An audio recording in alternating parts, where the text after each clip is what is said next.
नमस्कार दोस्तों, आप सभी का हमारे YouTube चैनल पर स्वागत है। दोस्तों, हम जो है यहाँ पे डीएससी से संबंधित जो है क्लासेस करवा रहे हैं हमारे चैनल के माध्यम से। और यह जो क्लासेस है तेलंगाना और आंध्र प्रदेश दोनों के लिए है। ये जो मेथोडोलॉजी है भाषा शिक्षण, वह तेलंगाना के लिए 16 मार्क्स दिए जाएंगे और आंध्र प्रदेश के लिए जो है 20 अंक दिए जाएंगे। कहाँ पर? तो डीएससी में जो है 20 अंक आपको पूछा जाएगा।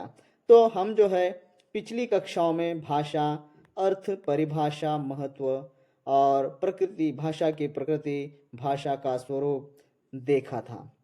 आज जो हम हिंदी भाषा से संबंधित देखने वाले हैं, तो इसमें हम पहले क्या करेंगे? हिंदी को देखेंगे। पहला क्या करेंगे? हिंदी को देखेंगे। उसके बाद पहले तो हमने भाषा देख लिया है, तो बाद में हम क्या करेंगे? हिंदी भाषा क्या है उसे देखेंगे। ओके, तो हम स्टेप बाय स्टेप करें। पहला हो गया, दूसरा हो गया, तीसरा हो गया, ऐसा।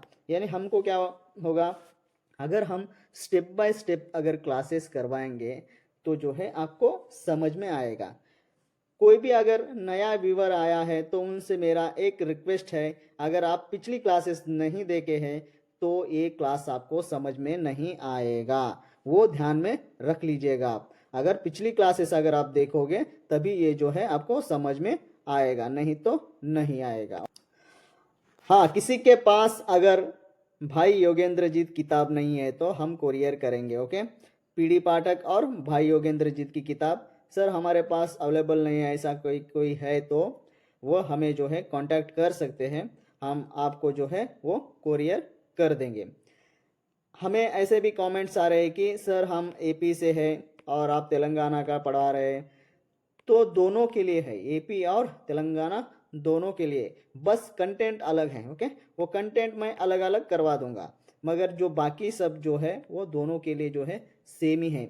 चाहो तो आप जो है सिलेबस चेक कर लीजिएगा। आपके पास अगर सिलेबस कॉपी है तो उसे चेक कर लीजिएगा। मेरे पास एक सिलेबस कॉपी है, आपको मैं यहाँ पे दिखा देता हूँ। आप बताइएगा, ये रहा तेलंगाना का। ओके, ये सिलेबस तेलंगाना से संबंधित है। देखिए इसको एक बार, ये रहा,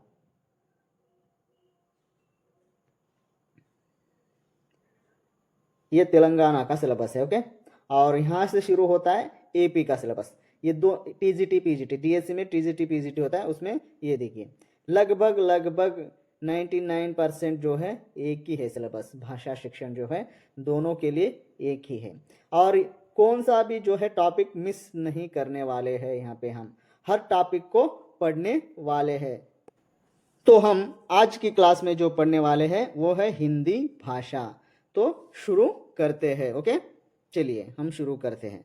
दोस्तों, अगर आपको यह क्लास अच्छा लगता है तो ज़रूर लाइक करना।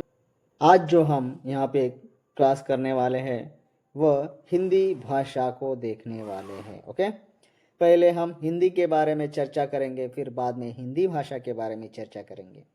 तो देखिए यहाँ पे हिंदी वास्तव में फारसी का शब्द है। ओके, इसका अर्थ क्या होता है? हिंदी या हिंद से संबंधित। इसका अर्थ क्या है? हिंद से संबंधित। इसमें देखिए ब्रैकेट में हमने दिया है, यह शब्द हिंदी नहीं बल्कि हिंद फारसी का है। हिंदी शब्द जो है फारसी का नहीं है, ये बात आप समझ लो।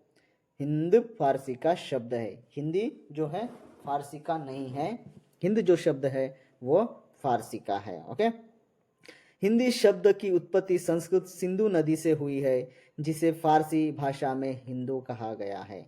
ओके, क्योंकि वे स को ह कहते थे। स कह रहे बाबा बोले तो वो ह कहता था, स बोलो वो ह कहता था। इसी हिंदू शब्द से हिंदी बना। ऐसा क्यों बना? क्योंकि जो दिल्ली के आसपास जो लोग रहते थे, यानी सिंधु को जो है वह हिंदी कहने लगे थे। वह जो शब्द था प्रचलन में आ गया था, इस कारण जो है इसे हिंदी हिंदी कहने लगे, जिसका अर्थ है हिंदी या हिंद का या भारतीय। क्या है? हिंद का या भारतीय। हिंदी का मतलब हिंद का या भारतीय जो है इसे हम कहते हैं। देखिए यहाँ पे हमने अंडरलाइन कर रखा है, उन चीज़ों को आप एक बार ज़रूर गौर कीजिएगा। ओके, आगे देखिए, इतना समझ में आया? चलिए आगे बढ़ते हैं। हम जो है क्लासेस स्टेप बाय स्टेप सीख रहे हैं। हमने अभी क्या सीखा है? हमने जो है अभी हिंदी के बारे में देखा है कि हिंदी शब्द की उत्पत्ति कैसे हुई। पहले हमने क्या किया था? अर्थ किसे कहते, इसके बारे में देखा था। अर्थ किसे कहते थे, परिभाषा किसे कहते थे, हर चीज जो है हम एक्सप्लेन डिटेलली कर रहे हैं, ताकि हमें जो है एक सोपान मिल जाए। यानी हमें अगर सीढ़ियाँ मिल जाएगी एक एक करके तो जल्दी चढ़ जाएंगे। ओके, तो धीरे धीरे चलना है, हमें सब समझते हुए चलना है। ऐसा नहीं कि भागो भागो भागो फिर दम आए जा रुक जाएंगे हम। ओके, हमें अगर समझ में नहीं आएगा तो पढ़ना कम कर दें, कहीं घूमने जाएंगे, हाँ समझ में नहीं आ रहा इसलिए सिर खुजाने लगेंगे, हाँ टॉर्चर होगा। इस तरह की बातों को अवॉइड करना है तो पहले हमें समझते हुए पढ़ना है, तभी जाके आप आगे बढ़ेंगे। तो हम इस तरह से देखो, नए कोई भी व्यूवर्स आएंगे तो मेरी क्लास बीच में समझ में नहीं आएगी, ये 100% है। अगर आप पिछला वीडियो देखोगे तभी आपको ये क्लास समझ में आएगी, तब तक आपको ये समझ में नहीं आएगी, क्योंकि हम स्टेप बाय स्टेप कर रहे हैं। ओके, मैकेनिकली कर रहे हैं हम। ओके, आपको पता है ना मैकेनिक किसे कहते हैं? हर चीज जो है एक एक कर जोड़ोगे तभी जाके एक नई चीज जो है बनेगी। उसका भी फार्मूला होता है, उसी फार्मूला के थ्रू जो है हमें बनाना पड़ता है, तब जाके जो है वो चीज़ है बन जाती है। समझ में आया? तो यही हम यहाँ पे कर रहे हैं। ओके, अगला यहाँ पे देखिए, हिंदी का विकास अपभ्रंश से लगभग 1000 ईस्वी के आसपास शुरू हुआ। वह कैसे शुरू हुआ, किस तरह से शुरू हुआ, हिंदी के बारे में हम नीचे देखते जाएंगे। देखिए, ओके, आधुनिक हिंदी का रूप 14वीं और 15वीं शताब्दी में स्पष्ट हुआ। यानी तब तक हिंदी क्या कर रही थी? अपना जो रूप जो है परिवर्तित करते हुए जो है आज जो है हम आज क्या है, मानक हिंदी बन जो है पढ़ रहे हैं। मानक जो हिंदी जो है हम पढ़ रहे हैं। इससे पहले अपभ्रष्ट थी हिंदी। क्या थी? अपभ्रष्ट, यानी बिगड़ी हुई थी। ओके, उसे हमने क्या किया? सुधार कर जो है मानक हिंदी किया है। इसलिए आज हम मानक हिंदी को पढ़ रहे। कब हमें देखने को मिलता है? 14वीं 15वीं शताब्दी। कब दोस्तों? अगर आप हिंदी साहित्य का इतिहास पढ़े हो तो आपको समझ में आएगा, भक्ति काल। ओके, भक्ति काल, यह काल था जो हिंदी में बदलाव आया है। समझ में आया? भक्ति काल में, आदि काल में भी नहीं। हाँ, उस समय जो है अपभ्रंश जो भाषा थी उसमें लिख साहित्य को रचा जा रहा था आदिकाल में। ओके, उस समय आपने को जो है मानक हिंदी देखने को नहीं मिलेगी। कुछ जो है अपभ्रंश की रचनाएं होती है, कुछ जो है खड़ी बोली की रचनाएं होती है। अमीर खुसरो खड़ी बोली के रचयिता, अमीर खुसरो, पता है अमीर खुसरो। ओके, इन सब चीज़ों को हम बाद में देखेंगे। ओके, तो आप समझाने के लिए आपको मैं यहाँ पे बता रहा हूँ कि 14वीं और 15वीं शताब्दी में स्पष्ट हुआ है क्या? हिंदी का रूप स्पष्ट हुआ है। तब तक जो है हिंदी जो है मिक्स्ड लैंग्वेज थी, तो हर भाषा के हर बोली को जो है अपने में समाती गई, फिर अपने आप में वो जो है आज जो है मानक हिंदी जो है उभर कर सामने आई है। इस बात को आपको समझना होगा।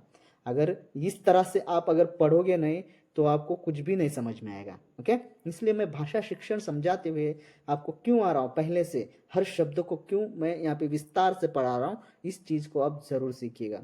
हाँ, अगर आपको ये क्लासेस समझ में आ रही है तो लाइक करना मत भूलिए दोस्तों। ओके, ज़रूर लाइक करिएगा। ओके, तो वो जो हिंदू का जो रूप है वो 14वीं 15वीं शताब्दी में जो है स्पष्ट होकर हमारे सामने आ गया था। ओके, भक्ति काल।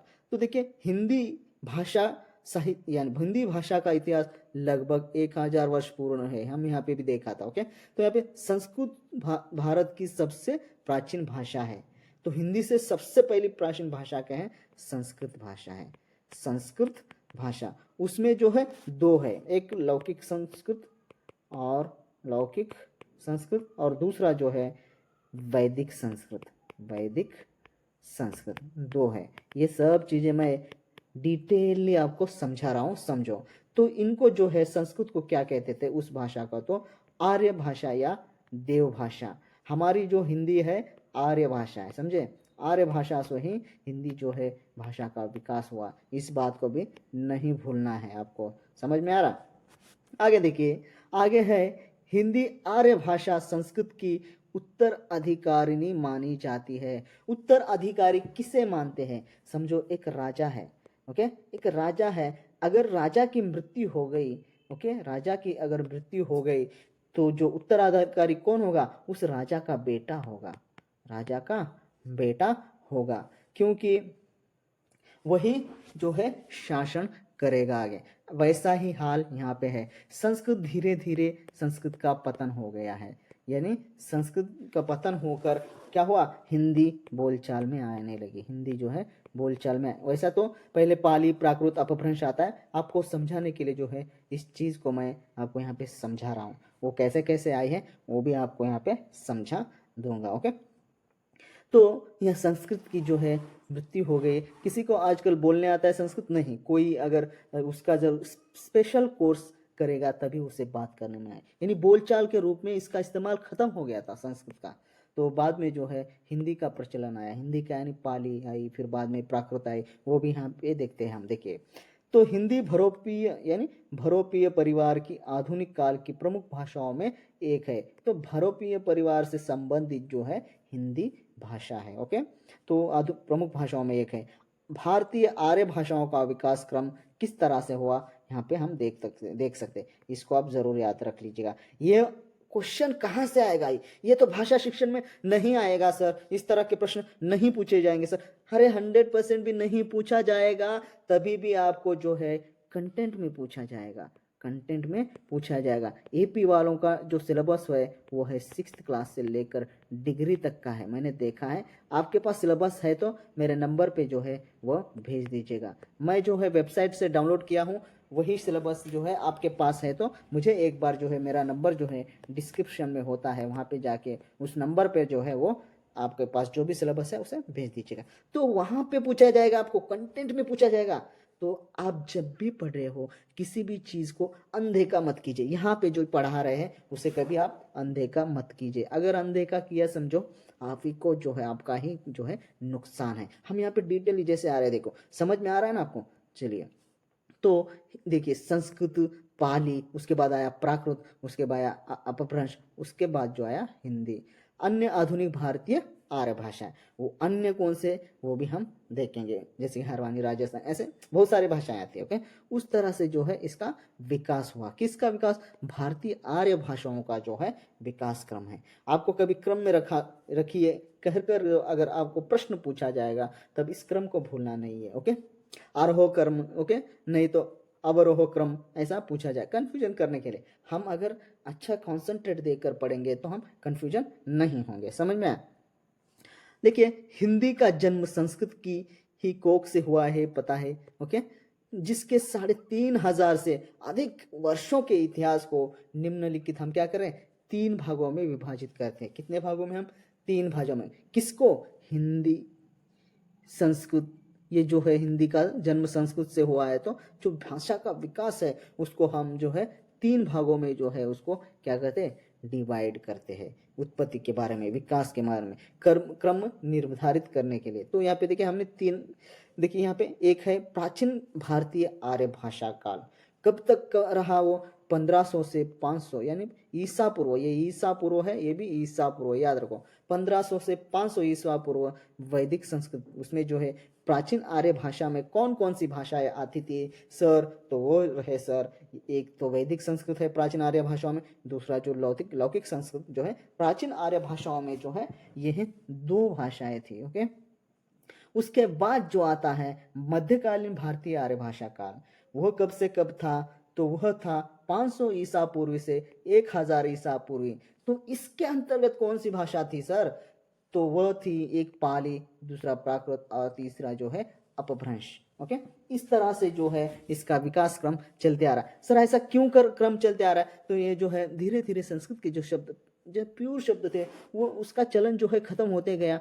बाद में लौकिक संस्कृत में उपयोग, जैसे कालिदास की रचनाएं जो है, इसमें क्या होता है, यानी ब्राह्मण ग्रंथ का जो है यहाँ पे ब्राह्मण ग्रंथों की रचना हुई। लौकिक संस्कृत कालिदास हो, ऐसा जो संस्कृत के कवि थे वो लौकिक संस्कृत का जो है प्रयोग किए थे। समझ में आ रहा, वैदिक संस्कृत का नहीं। तो इस तरह से थोड़ा थोड़ा जो है परिवर्तन होते होते कहाँ तक गया, लौकिक संस्कृत तक आ गए। फिर बाद में कहाँ आया, पाली। पाली बौद्ध में दिखाई देगा। बौद्ध ग्रंथ जो देखेंगे आप, पाली देखेंगे। यानी पाली में अगर बौद्ध ग्रंथ हमको देखने को मिल रहा है तो समझो कि उस समय जो है बोलचाल की भाषा थी, पाली बन गई थी। उसके बाद जो है धीरे धीरे करके प्राकृत में परिवर्तित होगी, उसके बाद जो है अपभ्रंश में कन्वर्ट हो गए। ऐसा जो है विकास इसका चलते आ रहा है। फिर इसके साथ ही आधुनिक भारतीय आर्य भाषा का समय आता है। ओके, उस समय क्या होता है, ये सब चीजें जो है हट जाती है। ना अभी बोलचाल की वैदिक संस्कृत है, ना लौकिक संस्कृत है, ना पाली है, ना प्राकृत है, ना अपभ्रंश है। तो ये अपभ्रंश पकड़ना है हमको। अभी अपभ्रंश से शुरू हुआ ना, ये आखिर का है, तो इससे शुरू हो रहा ना, तो इसको पकड़ो। ओके, यहाँ पे देखिए आधुनिक भारतीय आर्य भाषा का काल है 1000 ईस्वी से अब तक, इसको जरूर याद रखिए। ओके, देखिए यहाँ पे हमने एक चार्ट दिया है, तो हम वही बोल रहे हैं, ये एक किताब से नहीं लिया हुआ है, हमने 2-4 किताबों से जो है इसको इकट्ठित किया है। कभी ऑनलाइन जो यूनिवर्सिटी के पीडीएफ नोट्स होते हैं उसे पढ़कर जो है हमने एकत्रित किया है। कुछ किताबें हमारे पास है, उससे जो है पढ़कर हम जो है इस जो इन्फॉर्मेशन को जो है हमने यहाँ पे जो आपके साथ जो है साझा कर रहे हैं, वो इन्फॉर्मेशन बहुत ही स्ट्रगल के साथ यहाँ पे लाया गया है। समझो, ऐसा नहीं कि कहीं भी भाई पढ़ा हो ला के आपके सामने परोसते हैं। अरे भाई वहाँ पे बहुत सारा कन्फ्यूजन है, वो कन्फ्यूजन दूर करने के लिए जो है हम सिस्टमेटिक वे में जो है आपको यहाँ पे बता रहे हैं। तो देखिए यहाँ पे मैंने कहा अपभ्रंश को पकड़ लो, पकड़ लिया भाई, अपभ्रंश को तो मैं पकड़ लिया। तो अपभ्रंश को पकड़े, समझो अपभ्रंश निम्नलिखित 7 भेद स्वीकार किए गए। ये 7 भेद हुए। ओके, अपभ्रंश में कितने भेद थे, यानी अपभ्रंश तो एक ही थी, मगर उसके हाथ पैर सब 7 बन गए थे, यानी सिर जो है 7 बन गए थे। एक ही शरीर था, अपभ्रंश जो है एक ही शरीर था, उसके 7 भेद बन गए थे, जिन्हें आधुनिक भारतीय आर्य भाषा या उपभाषाओं का जन्म हुआ।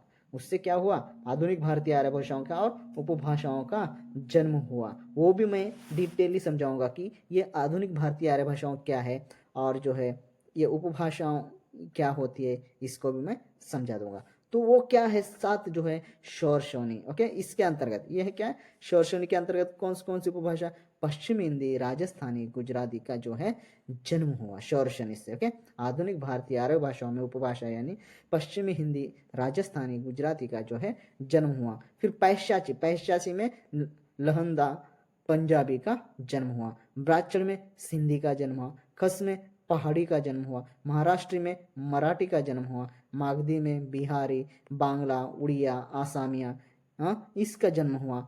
नेक्स्ट 7वां जो है अर्धमागधी, इसके अंतर्गत पूर्वी हिंदी, यानी इनका जो जन्म है इस तरह से हुआ है। ओके, इसको आप समझो। ये कहाँ पूछा जाएगा सर मैं यहाँ पे कहाँ पूछा जाएगा, नहीं, हिंदी क्या है, हिंदी भाषा क्या है, उसके बारे में बता रहा हूँ। तो हिंदी भाषा आपको यहाँ पे समझ में आई होंगी ना, कि हिंदी शब्द क्या है, हिंदी भाषा क्या है, भाषा क्या है, पहले अर्थ क्या है, भाषा क्या है, परिभाषा क्या है, स्वरूप क्या है, ओके, प्रकृति क्या है, विशेषता क्या है, प्रवृत्तियाँ क्या है, ये सब चीज़ें आपको मैं सिस्टमेटिक समझा रखा हूँ। तो अभी आपको हिंदी भाषा समझ रहे हैं हम, हिंदी भाषा। तो ये उद्भव हो रहा है बेटा, ये जन्म ले रहा है, हिंदी क्या कर रहा है, जन्म ले रहा है। देखो किस किस पड़ाव से जो है वो यहाँ पे लास्ट तक आके उसका जन्म होता है, वही यहाँ पे क्या कर रहे हैं हम, सीख रहे हैं बेटा, सीख रहे हैं। इसको जरूर याद रखें। ओके, तो इस तरह इसके 7 जो है भेद स्वीकार किए गए, और 7 भेदों के जो है उपभाषाओं को भी हमने देखा। तो अतः कहा जाता है कि हिंदी भाषा का विकास अपभ्रंश के शौरशनी, मागधी और अर्धमागधी रूपों से हुआ। तो वो कह रहे हैं कि इसी से जो है हिंदी का जो अपभ्रंश के शौरशनी, मागधी और अर्धमागधी से जो है हिंदी भाषा का विकास हुआ। इसको याद रखो। ओके, देखे तो आधुनिक भारतीय आर्य भाषा काल 1000 ईस्वी अब तक जो है हिंदी एवं अन्य आधुनिक आर्य भाषाएं यही से शुरू होता है। 1000 को पकड़ के रखो। ओके, फिर देखते आगे बढ़ते। 1100 ईस्वी आते आते मध्य आर्य भाषा काल समाप्त हो गया और आधुनिक भारतीय भाषाओं का युग आरंभ हो गया। तो ये खत्म हो गया कब, 11, यानी जब इंसान पेट में होता है तो उसकी शुरुआत वहीं से मानी जाएगी ना। ऐसा नहीं कि वो बड़ा हुआ, मूछें आई तो अभी अभी तो उसका जन्म तब नहीं समझा जाएगा ना, वही है। तो 1100 आते आते आर्य भाषा काल का समाप्त हो गया, भारतीय भाषाओं का जो है आरंभ हो गया। आगे देखते हैं हम।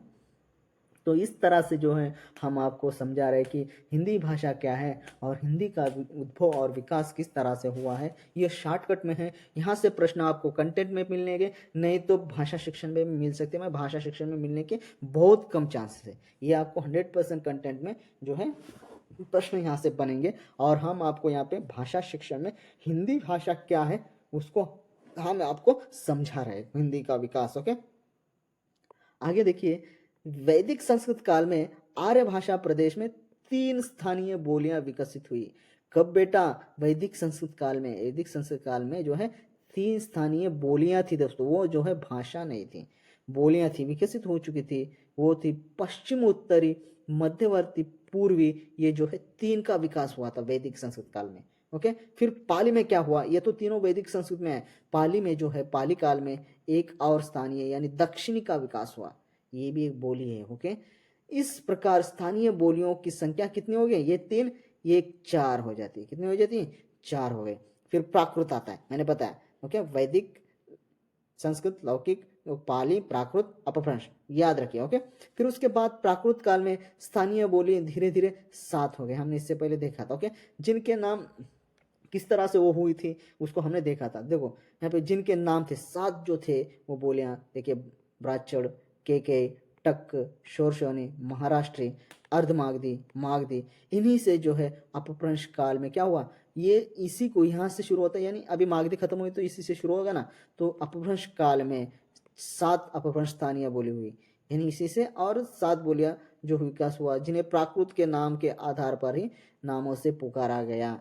यानी अपभ्रंश के जो 6-7 है और जो प्राकृत के है, से दोनों को भी एक ही नाम दिया गया है। ओके, वो भी ब्राह्मण, के, टक, शोरशोनी, महाराष्ट्री, मागधी, अर्धमागधी जो है उसी नाम को दिया है। जो प्राकृत में है उसे अपभ्रंश में भी वही नामों से जाना गया। ओके, अपभ्रंशों से अधिक आधुनिक भाषाएं उद्भव हुई। कहाँ से हुए? अपभ्रंश जो भाषा है, यहाँ से जो है आधुनिक भाषाएं का विकास हुआ है। ओके, तो हुई है ब्राह्मण से सिंधी का। देखिए, सिंधी का कहाँ से हुआ? इसमें से, इससे कौन सी भाषा उद्भव हुई थी? तो वो हुई सिंधी। के से लहंदा, टक से पंजाबी आई। ओके, शोरशोनी से, हाँ, शोरशोनी। ओके, मराठी से मराठी, शोरशोनी से गुजराती। ओके, देखिए, राजस्थानी, ओके, अर्धमागधी, पंजाबी, हिंदी, पहाड़ी, अर्धमागधी से पूर्व हिंदी।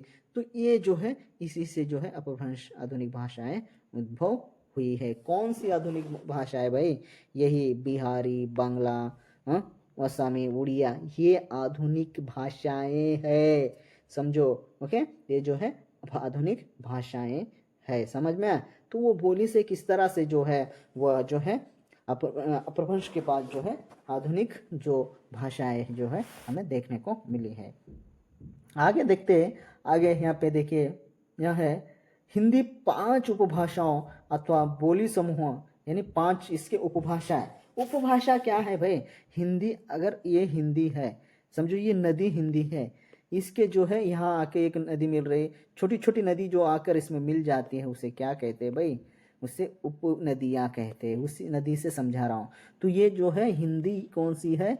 ये हिंदी है। ओके, इसके उपबोलियाँ कौन सी है? ये नदियाँ जो है इसकी उपबोलियाँ हैं, वो कौन सी? पश्चिमी हिंदी, पूर्वी हिंदी, राजस्थानी, पहाड़ी, बिहारी का सामूहिक नाम है।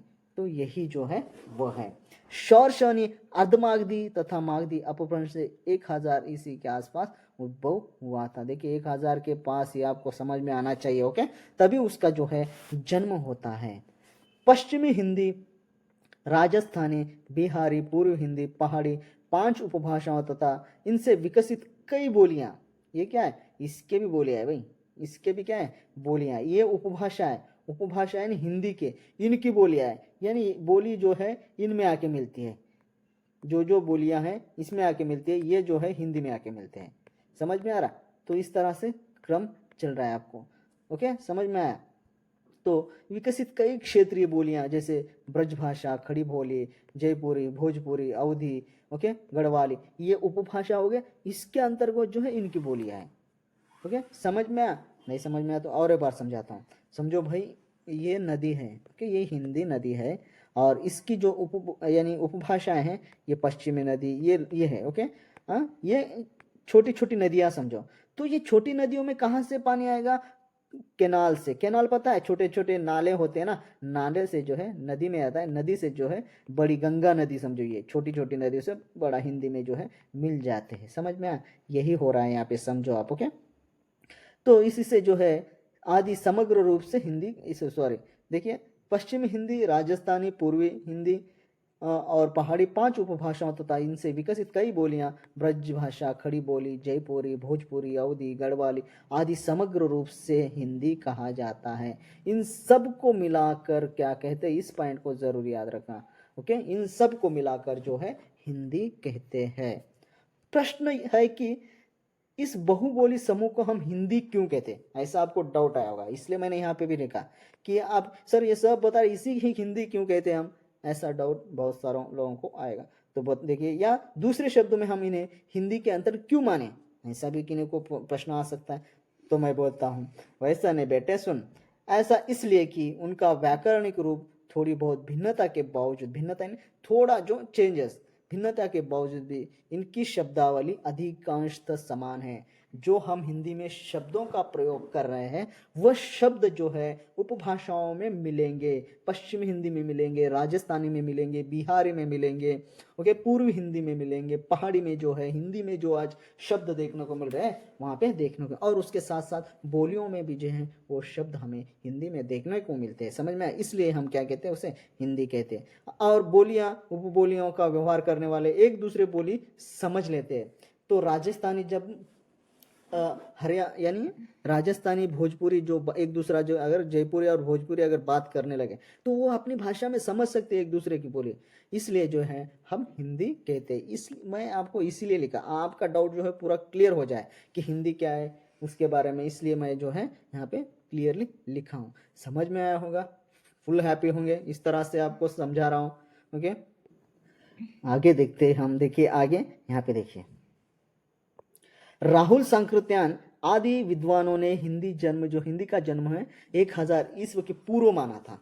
ओके, 9वीं शताब्दी ऐसा माना था। ऐसे ही हिंदी साहित्य के कई जो इतिहासकार हैं, हिंदी का प्रारंभ, कुछ लोगों ने हिंदी का प्रारंभ भी और बाद भी माना है। ओके, कुछ लोगों ने हिंदी का प्रारंभ और भी बाद माना है, किंतु वास्तविकता यह है कि साहित्य में प्रयोग के आधार पर होता था। साहित्य में क्या होता था, प्रयोग के आधार पर निष्कर्ष यानी रिजल्ट होता था। उस कारण जो है साहित्य में भाषा का प्रयोग उसके जन्म के साथ नहीं हो जाता था, मगर ऐसा नहीं है, उसके जन्म के साथ ही होना चाहिए। अगर वो जन्म लिया है तो वैसे उसे पकड़ना चाहिए ना, इंसान के रूप में। हाँ, अगर वो छोटा बच्चा है तो इंसान नहीं है, ऐसा नहीं है। ओके, जब वो अपनी प्रौढ़ अवस्था तक आ रहा है, प्रौढ़ अवस्था के आने के बाद कहेंगे कि ये मनुष्य है, ऐसा नहीं होता भाई। कि भाषा के रूप में तो ऐसा कभी नहीं होता है। देखें, जब किसी भाषा में जन्मने के बाद कुछ प्रौढ़ता आ जाती है, उसका रूप कुछ निखर आता है, वह बहुस्वीकृत हो जाती है, यानी सब उसे एक्सेप्ट करने लगते हैं, वो दिखने में एकदम सुंदर लगती है भाषा, इसलिए उसे क्या कहते हैं, सब लोग जो है अडॉप्ट यानी लिखने के लिए कोशिश करते, उस भाषा को अपने अंदर उतारने लगते। जैसे बड़ा बच्चा हो गया समझो, ओके, हैंडसम हो गया तो सब उसी की ओर देखेंगे ना, यही हाल है समझो। इस यानी आपको समझना है, इस समझाने के लिए इतना बताया, ऐसा कुछ नहीं है। वो यंग होते कि इतना हैंडसम दिखा समझो, सबकी नज़र उसी के ऊपर गिर जाएगी, यही हाँ वही बता रहे वहाँ पे। तभी साहित्यकार उसे अपनी अभिव्यक्ति माध्यम बनाता है। इस तरह यदि लगभग 1150 ईस्वी के आसपास भी हिंदी साहित्य मिले तो उस भाषा का आरंभ कब माने हम, 1000 ही मानना चाहिए। 1150 में भी अगर वो मिले तो भी उसका जो जन्म है हमें 1000 ही मानना चाहिए, समझो। हाँ, नितिन है वो हमें बड़ा होने के बाद मिला, तो क्या पहले नहीं था नितिन? नितिन था भाई, नितिन था तो ही अभी नितिन दिखाई दे रहा ना, तो यह भी भाषा थी तो अभी हिंदी दिखाई दे रही ना, परिष्कृत हिंदी। समझ में आया? तो यह है। चलिए आगे है उसी के बारे में और थोड़ा है। राहुल सांकृत्यायन सरहपा को पुरानी हिंदी का कवि माना। ये जो है कंटेंट में आपको प्रश्न पूछा जाएगा। पुरानी हिंदी का कवि मानते हैं। इसी दृष्टि से साहित्य का इतिहास लगभग 2 शताब्दी पूर्व 9वीं शताब्दी में शुरू हो जाता है। तो इसे जो है 9वीं शताब्दी में शुरू मानता है। सरहपा की पुरानी हिंदी रचनाएं परिणाम में बहुत कम उपलब्ध हुई है, इसलिए जो है 1000 ईस्वी हिंदी साहित्य का उद्भव मानते हैं। क्योंकि जो सरहपा जो कवि थे, हाँ, वो जो अपनी जो रचनाएं की थी उनकी बहुत सारी कम रचनाएं में जो है हमें देखने को मिली है पुरानी, इसलिए हम क्या करते हैं 1000 से जो है हमें उसे क्या कहते हैं शुरुआत मानते हैं, मगर 9वीं शताब्दी से नहीं। समझ में आ रहा है हिंदी का उद्भव? आगे देखिए, आगे है यहाँ पे 1100 ईस्वी तक आते आते मध्य आर्य भाषा काल समाप्त हो जाता है। ओके, जैसे 1100 ईस्वी आता है तब तक जो है आर्य भाषा काल यहाँ समाप्त हो जाता है। आधुनिक भारतीय भाषाओं का युग आरंभ होता है। आधुनिक भारतीय भाषाएं मैंने बताया था। ओके, गढ़वा, ये जो हरियाणवी, राजस्थानी, ये सब बताया वही है। ओके, आधुनिक भारतीय भाषाओं का युग आरंभ होता है। कालांतर अधिक विकसित होकर अपने मानक और परिनिष्ठित रूप में वर्तमान बहुप्रचलित मानक हिंदी भाषा के रूप में सामने आई है। तो धीरे धीरे करते हुए वो जो है हमारे सामने आकर, तो अभी देखिए ये तो खत्म हो गया, ये तो आरंभ हुआ और उसमें जो है ये जो है इस तरह से जो है परिवर्तित होके हमारे सामने ही। उससे पहले हम मध्यकालीन हिंदी के बारे में समझते हैं। ओके, मध्यकालीन क्या है? भक्ति काल के बारे में। मध्यकाल जैसे ही कहा जाए, भक्ति काल जो है आपको याद आना चाहिए। समझ में आया? देखिए, भक्ति मध्य युगीन हिंदी में, भक्ति आंदोलन में हिंदी खूब फली फूली। पूरे देश के भक्त कवियों ने अपनी वाणी को जन जन तक पहुंचाने के लिए हिंदी का सहारा लिया। यानी जो भक्त कवि थे वो उन्होंने हिंदी का ही जो है इस्तेमाल करके घरों घरों तक जो है अपनी वाणी जो है उन्होंने पहुंचाई है। तो कहाँ पर विकसित हुई? 14वीं 15वीं शताब्दी, हमने वीडियो से पहले देखा था। ओके, वो 14वीं 15वीं शताब्दी कौन सी है? तो वह है भक्ति काल भाई। तभी जो है हिंदी हमारे सामने स्पष्ट रूप से दिखाने देने लगी थी। समझ में आया? स्पष्ट रूप से हिंदी कब हमें दिखाई देने लगी थी, उसके बाद फिर आधुनिक काल।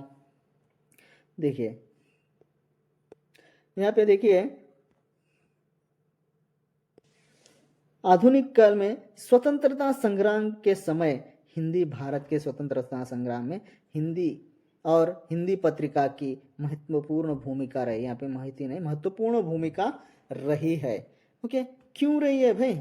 महात्मा गांधी सहित अनेक राष्ट्रीय नेता हिंदी को राष्ट्रभाषा के रूप में देखने लगे, क्योंकि अधिकतर लोग जो है हिंदी में बात कर रहे थे।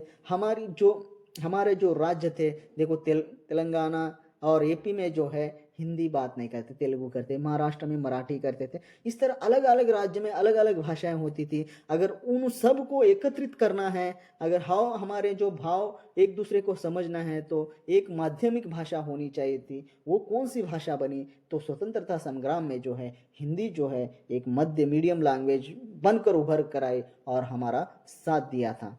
तो स्वतंत्रता के बाद हिंदी, भारत के स्वतंत्र होने पर हिंदी को भारत की राजभाषा घोषित किया गया। स्वतंत्रता के बाद कि हिंदी, भारत के स्वतंत्र होने पर हिंदी को क्या किया? राजभाषा के तौर पर हमने घोषित किया। तो हमारा ऑफिशियल लैंग्वेज जो है इंडिया का जो है राष्ट्रीय जो राष्ट्रभाषा हमें नहीं है, मगर राजभाषा हमारी हिंदी है। ओके, आगे देखते, देखिए आगे यहाँ पे समझ में आ रहा किस तरह से हिंदी आगे आई है। देखो किस तरह से हिंदी जो है हमारे सामने आकर उभर कर खड़ी है, इसको देखिए।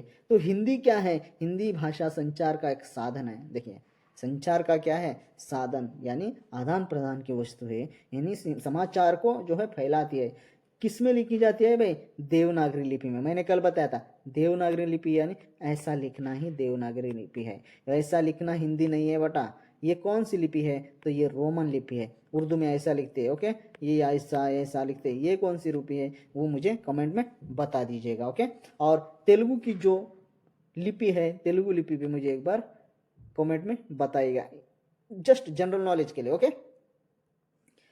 हाँ आगे देखिए, भारतीय संविधान ने अनुच्छेद 343(1) के तहत हिंदी को 14 सितंबर 1949 को राजभाषा के रूप में गौरवान्वित किया गया है। तब से हम 14 सितंबर को क्या कहते हैं? हिंदी दिवस मनाते हैं। फिर जो इंटरनेशनल हिंदी दिवस कब मनाते हैं हम, उसे मैं जानबूझकर नहीं लिखा, उसे मुझे बता दीजिएगा। ओके, अंतरराष्ट्रीय हिंदी दिवस हम कब मनाते हैं कमेंट में बता दीजिएगा। ओके, हिंदी भारत की एक प्रमुख राष्ट्रीय भाषा है, हमें ही पता है। हिंदी आर्य भाषाओं से अभी तक देखा है संबंधित है। भारत में सबसे अधिक बोले जाने वाली भाषा कौन सी है? हिंदी है बेटा। ओके, भारतीय स्वतंत्रता संग्राम में देश को एकता के सूत्र में बांधने के लिए एक भाषा आवश्यक हुई। वह कौन सी हुई बेटा? तो वह जो हुई हिंदी भाषा जो है हुई थी। ओके, आगे देखते हैं कैसा कैसा। देखो आज हम मानक हिंदी का प्रयोग कर रहे हैं। हम मानक हिंदी का प्रयोग करने के बाद क्यों मैं ऐसा पढ़ा रहा हूँ? क्योंकि अभी मानक हिंदी जैसे ही आती है, उस हिंदी को पढ़ाने के लिए भाषा शिक्षण के उद्देश्य, भाषा शिक्षण के उद्देश्य, हिंदी भाषा शिक्षण के उद्देश्य, हिंदी भाषा को किस तरह से पढ़ाओगे, कौन सी प्रणालियां अपनाओगे, ओके, कौन सी विधियों का प्रयोग करोगे, वही है भाई भाषा। ओके, भाषाओं को पढ़ाने के लिए, इसलिए मैं हिंदी को आगे लेकर आया। देखिए, आज भारत के अलावा Bangladesh, Nepal, Myanmar, Bhutan, Fiji, Guyana, Suriname, Trinidad एवं टोबैगो, दक्षिण Africa, Bahrain, Kuwait, Oman, Qatar, Saudi Arab, गणराज्य Sri Lanka, America, England, Germany, Japan, Mauritius, Australia आदि देशों में हिंदी की मांग बढ़ रही है। बढ़ रही कि नहीं? अमेरिका में भी एक स्कूल खोला गया था, अगर किसी को पता है तो वो भी बता दीजिएगा। विदेशों में भी हिंदी रचनाएं लिखी जा रही है, वहाँ के साहित्यकारों का भी विशेष योगदान है। यानी वहाँ जो हमारे जो भारतीय जो यहाँ से जाकर वहाँ सेटल हुए थे, वो लोग हिंदी में जो है साहित्य लिख रहे हैं। समझ में आ रहा? यह हम सब के लिए गर्व की बात है। विदेशों में भारतीयों से आपसी व्यवहार करने के लिए वहाँ के लोग भी हिंदी सीख रहे हैं। समझ में आया? इस तरह हिंदी मांग आज विश्व भर में भी बढ़ती जा रही है। ओके, भारत के अलावा अन्य देशों में कई संस्थाएं हिंदी प्रचार प्रसार में जुटी है। बहुत सारी संस्थाएं ऐसी है दोस्तों जो प्रचार प्रसार करने के लिए जुटी है। ओके, केंद्र, इसमें सबसे महत्वपूर्ण जो है केंद्रीय हिंदी संस्थान शिक्षण परीक्षण। ओके, यह हिंदी शिक्षण परीक्षण कार्यों से, यहाँ तक आता है ये हाईलाइट, कार्यों से देश विदेश में अपना महत्वपूर्ण योगदान दे रहा है। परसों जो है ल जो है हमने विशिष्ट व्यंजन लिया है, वह किस संस्था ने जो है उसे यानी ऑफिशियली घोषित कर दिया है, वो कमेंट में जरूर बताइएगा। ओके, ये थी यहाँ तक की। आगे का सफर देखिए, आगे का सफर का मतलब क्या है? अब कौन सी जो है जनरेशन है, अब किसका चलन ज्यादा है, प्रचलन? तो देखिए, आजकल की जो है ये टेक्नोलॉजी की दुनिया है, तो टेक्नोलॉजी में कंप्यूटर का इस्तेमाल हो ही रहा है। तो कंप्यूटर का इस्तेमाल हो रहा है तो हिंदी का भी कितना महत्व है। देखिए, इंटरनेट युग में हिंदी किस तरह से काम कर रहे हैं उसे देखिए। हिंदी भाषा जितनी मांग है इंटरनेट पर उतनी उपलब्धता नहीं है, ऐसा नहीं है और उसको बढ़ाना चाहिए। ओके, लेकिन जिस रफ्तार से भारत में इंटरनेट का विकास हुआ है, उसी तरह हिंदी भी इंटरनेट पर छा रही है। समझ में आ रहा? और समाचार पत्र से लेकर ब्लॉग तक अपनी उपस्थिति दर्ज करा रहा है। साधुवाद तो गूगल को भी जाता है, जिसने हिंदी में खोज करने की जगह उपलब्ध कराई है।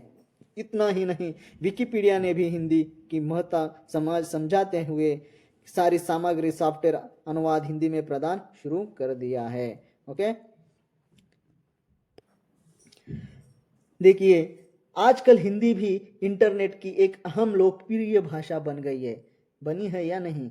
ओके, लोकप्रिय भाषा बनकर उभरी है। मेरा मानना है जब लोग अपने विचार लेखन हिंदी भाषा में इंटरनेट पर ज़्यादा करेंगे तो वह हिंदी दूर नहीं कि सारी सामग्री हिंदी भी इंटरनेट पे मिलने लगी। इसके साथ साथ भी फिल्म इंडस्ट्री में भी जो है, जो अदर स्टेट है जैसे तेलुगु है, तेलंगाना में जो है कभी कभी हिंदी के जो डायलॉग्स है वो भी जो है आजकल डायरेक्टर्स जो है अपने मूवीज में रख रहे हैं। उसके कारण क्या हो रहा? हिंदी का जो है प्रमोशन हो रहा है। हिंदी को सबको जो है हिंदी पसंद में आ रहे हैं, इसलिए जो है हिंदी का इस्तेमाल अधिक तौर पर हो रहा है। एक दिन हिंदी जो है राष्ट्रभाषा के तौर पर उभर कर आएगी। ओके, तो यह था हमारा आज का जो क्लास था, हिंदी से संबंधित था। ओके, हिंदी का उद्भव, हिंदी भाषा क्या था, तो अभी हम इसी को समझ में आ गया कि हिंदी ये है रे बाबा। अभी साहित्य, हिंदी का साहित्य क्या है रे बाबा, वो भी मैं सिखाऊंगा। मगर क्या है, पहले हमें क्या सीखना है? हिंदी तो सीखे, हिंदी भाषा शिक्षण। हिंदी भाषा शिक्षण, शिक्षण का मतलब समझना है हमें। क्या करना है? पहले शिक्षण क्या होता है उसे समझना है। हिंदी को समझे हम, भाषा को भी समझे, समझ में आया? फिर क्या करना है? हिंदी शिक्षण को समझना है। तो उससे पहले हम क्या करेंगे? हिंदी जो है प्रथम भाषा में हिंदी, द्वितीय भाषा में हिंदी, तृतीय भाषा में हिंदी और त्रिभाषा हिंदी, इसके बारे में पढ़ना है। जो क्रम हमें दिया है सिलेबस में उसी के अकॉर्डिंग जो है हम जो है अपनी स्टडी करेंगे, क्योंकि हमें जो है समझ में आएगा जब हम डिटेलली इसी को करेंगे। तो आगे का जो क्लास है, कल का जो है प्रथम भाषा के रूप में हिंदी, द्वितीय भाषा के रूप में हिंदी और तृतीय भाषा के रूप में हिंदी। इसके ऊपर जो है हमारी अगली वीडियो होगी। तो कोई भी न्यू व्यूअर है, पहले आप पिछली वीडियो देखिए, तभी आपको हमारी क्लास समझ में आएगी। ओके, धन्यवाद दोस्तों। हमारे यूट्यूब चैनल से जुड़े रहने के लिए ऐसे ही जुड़े रहेगा और अपनी तैयारी करते रहेगा और अपने लक्ष्य को प्राप्त करे, यही हमारी मनोकामना है। फिर से मिलेंगे अगली वीडियो में। ओके।